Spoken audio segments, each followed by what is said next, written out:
6 दिसंबर साल 1992 को 16वीं सदी में बनाई गई बाबरी मस्जिद को कार सेवकों की एक भीड़ ने नेस्तो नाबूद कर दिया।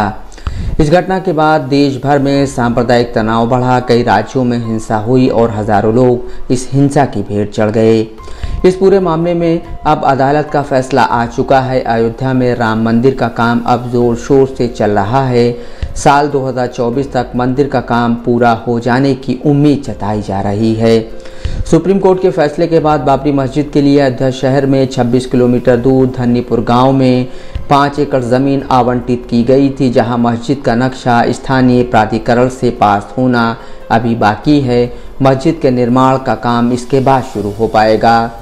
कुर्बान अली पूर्व पत्रकार, हिंदी संडे ऑब्जर्वर उन पत्रकारों में से हैं जिन्होंने इस घटना को न केवल कवर किया बल्कि इसके चश्मदीद गवाह भी हैं। कुर्बान अली बीबीसी हिंदी से कहते हैं, 6 दिसंबर 1992 को दिन दहाड़े अयोध्या में बाबरी मस्जिद का ढाया जाना मेरे जीवन की एक ऐसी ही घटना है जिसका मैं खामोश तमाशाई था। वो घटना आज तक एक फ्लैशबैक की तरह मेरे मन मस्तिष्क में चलती रहती है। 30 साल पहले जब यह घटना घटी उस समय कुर्बान अली हिंदी संडे ऑब्जर्वर के लिए काम कर रहे थे और बीबीसी के लिए स्ट्रिंगर भी थे। साथ ही बीबीसी हिंदी और उर्दू सेवाओं के लिए फ़ोनों भी किया करते थे।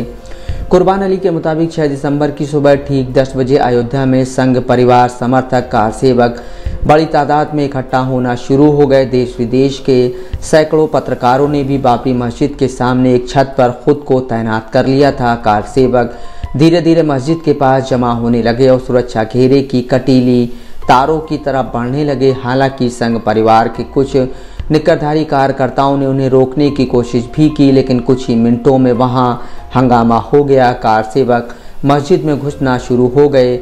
उन्हें अब मस्जिद की दीवारों पर चढ़ते हुए और गुंबदों पर बैठे हुए देखा जा सकता था।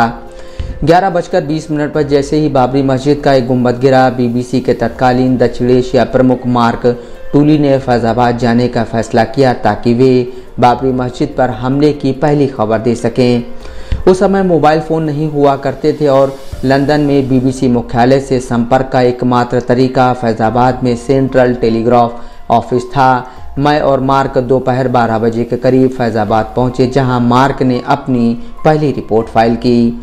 दोपहर 1 बजे हम अयोध्या वापस आने लगे, जहां मस्जिद का बड़ा हिस्सा गिराया जा चुका था। हमें शहर के बाहरी इलाके में भीड़ ने रोक लिया।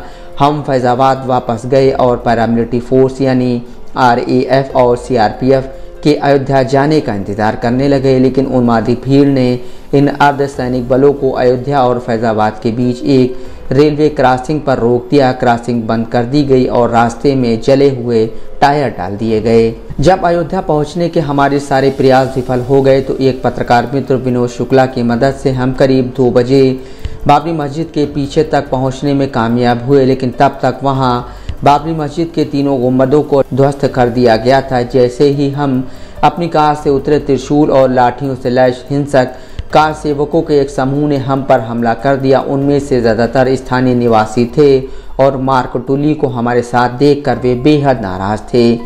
वे जानते थे कि मार्क बीबीसी के पत्रकार हैं और वे अयोध्या के उनके कवरेज से नाखुश थे। जैसे ही भीड़ हमारे ऊपर हमला करने के लिए इकट्ठा हुई और शायद वो हमें मार भी देती, लेकिन तभी उत्तेजित कार सेवकों में से एक ने सुझाव दिया कि हमें मारने से वहां चल रही विध्वंस की कार सेवा में बाधा आ सकती है और यह बेहतर होगा कि हमें बंद कर दिया जाए और हमें बाद में मारा जाए।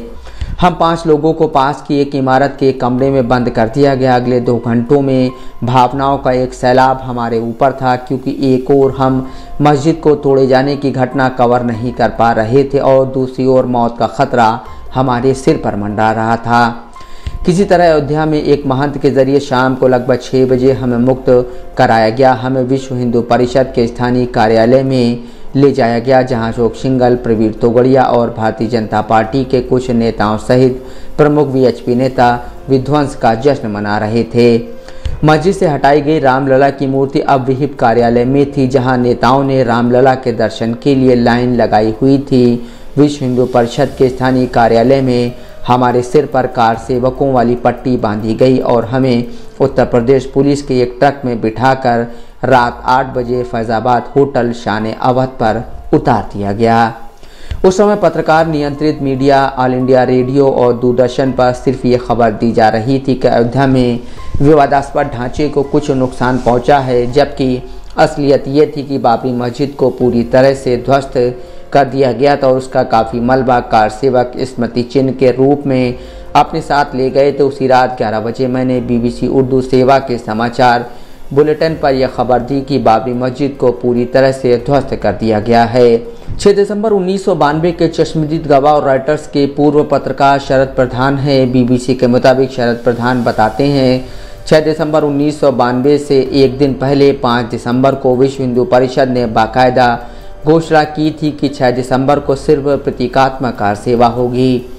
ये निर्देश दिए गए कि समस्त कार सेवक जो कि देश के विभिन्न कोनों से आए थे, वे सुबह सुबह सरयू के तट से 2 मुट्ठी बालू लेकर बाबरी मस्जिद के सामने बने एक सीमेंट के चबूतरे पर गिराएंगे और वहां पर जमा साधु संत वसूलियों से उस चबूतरे पर टुक टुक कार सेवा करेंगे। लेकिन उस ऐलान के 24 घंटे के भीतर वहां जो हुआ वो इसके बिल्कुल उलट था। VHP की घोषणा के बाद मैं उसके मीडिया सेंटर की ओर बढ़ा, जहां सभी पत्रकार फ़ोन का इस्तेमाल करने जाते थे। ज़्यादातर STD कॉल करने के लिए VHP के उस मीडिया सेंटर पर पहुंचने के लिए लगभग 12-13 सीढ़ियां चढ़नी पड़ती थीं।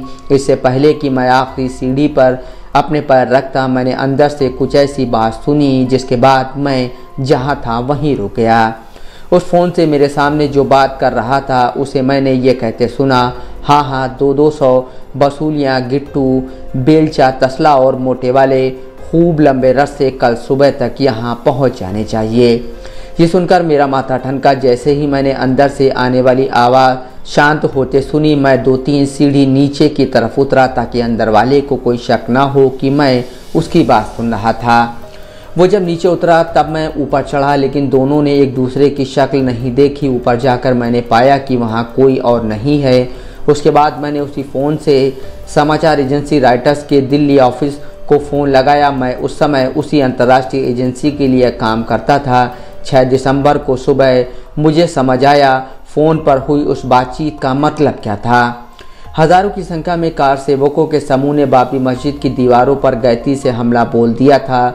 ज़मीन से ऊपर मस्जिद की दीवारें बहुत मोटी थीं। लगभग 2-2.5 फुट की दीवार को पतला करना शायद उनके प्लान का हिस्सा था। इस वजह से उन कार सेवकों ने मोटी दीवार में दोनों तरफ से झीरी काटना शुरू कर दिया। ऐसा लग रहा था कि सब अपने काम में प्रशिक्षित हैं। झीरी काटने के बाद दीवार उस जगह से पतली हो गई। तभी उन्हीं में से कुछ लोग सभी दीवारों में थोड़ी थोड़ी दूरी पर चौड़े चौड़े छेद करने में जुट गए और जैसे ही छेद कटे, नीचे कुछ लोग रस्सा लेकर तैयार खड़े थे। उन्होंने रस्सा एक छेद से डालकर दूसरे छेद से बाहर की ओर खींचा और मस्जिद का ढांचा नीचे की तरफ खींच दिया। बाबरी मस्जिद एक टीले जैसी ऊंची जगह पर बनी हुई थी। रस्सों के दोनों छोर नीचे लटका दिए गए थे। जहां खड़े हजारों कार सेवकों को कहा गया कि वो उस रस्से को जोर से खींचे। इस तरह पहला गुंबद गिरा। उसी तारीख को दूसरी और तीसरी गुंबद भी इसी तरह ध्वस्त कर दी गई। यह ऐसी घटना थी जिसका किसी को सपने में भी आभास नहीं हो सकता था। सबका मानना था कि मस्जिद पर ऊपर से वार होगा, लेकिन जिसने भी इसको गिराने का प्लान बनाया था संभवतः उसे मालूम था कि ये काम किसी नई तकनीकी से ही मुमकिन है। CBI की जांच में मुझसे भी पूछताछ हुई और जब मैंने उन्हें VHP मीडिया सेंटर पर सुने वार्तालाप को विस्तार से बताया तब उन लोगों ने उस कॉल को टेस्ट कर लिया और फ़ोन पर बात करने वाले भी पकड़े गए। CBI इसी के सहारे उस नतीजे तक पहुंची कि बाबरी मस्जिद को ढाना एक सोची समझी साजिश थी और तमाम गवाहों के बीच में मैं बन गया था एक अहम गवाह। BBC के पूर्व संवाददाता रामदत्त त्रिपाठी भी 6 दिसंबर 1992 की उस घटना के चश्मदीदों में से एक हैं। रामदत्त के मुताबिक उस दिन मैं मानस भवन धर्मशाला की छत पर था। वहां से मस्जिद बिल्कुल मेरी नाक की सीध में थी। तब उत्तर प्रदेश की BJP सरकार ने सुप्रीम कोर्ट को गारंटी दी थी कि मस्जिद को कोई क्षति नहीं पहुंचेगी। जज तेज शंकर भी 5 दिसंबर की शाम तक सारी व्यवस्था से संतुष्ट थे। इस बार कल्याण सरकार ने ऐलान कर रखा था कि यूपी पुलिस खुद तो गोली नहीं चलाएगी, केंद्रीय सुरक्षा बलों और सेना का भी इस्तेमाल नहीं करेगी। इससे कार सेवकों का मनोबल 7वें आसमान पर था। उनकी जुबान पर नारा था, अभी नहीं तो कभी नहीं। संघ परिवार के आह्वान पर अयोध्या पहुंचे 2 लाख से अधिक कार सेवक इस बात से उत्तेजित थे कि उनके नेतृत्व ने एक दिन पहले केवल सरयू जल और बालू लाकर सांकेतिक कार सेवा का निर्णय क्यों लिया। तब अयोध्या की आबोहवा में कई तरह की खबरें तैर रही थी। इससे पहले आसपास की कुछ मज़ारें तोड़ी जा चुकी थी और अनिष्ट की आशंका से अनेक मुस्लिम परिवार सुरक्षा के लिए बाहर चले गए थे। तनावपूर्ण माहौल के बीच 12:15 बजे से सांकेतिक कार सेवा का मुहूर्त था। अनुशासन कायम रखने के लिए सिर पर पीली पट्टी पहने स्वयंसेवकों की टोली हाथ में लाठी लेकर तैनात थी। करीब 11 बजे भाजपा के बड़े नेता कार सेवा स्थल पर आए, तभी अचानक अफरा तफरी शुरू हो गई। सिर्फ पीली पट्टी बांधे संघ सेवकों ने लाठियां भांजी। इस बीच अचानक जोर जोर से जय श्री राम के नारे लगाते सैकड़ों कार सेवकों ने मस्जिद की तरफ धावा बोल दिया। ये लोग गोरिल्ला शैली में लोहे की मजबूत बैरिकेडिंग फांद कर गुंबद पर चढ़ गए तो और जोर जोर से जय श्री राम हर हर महादेव के नारे लगे।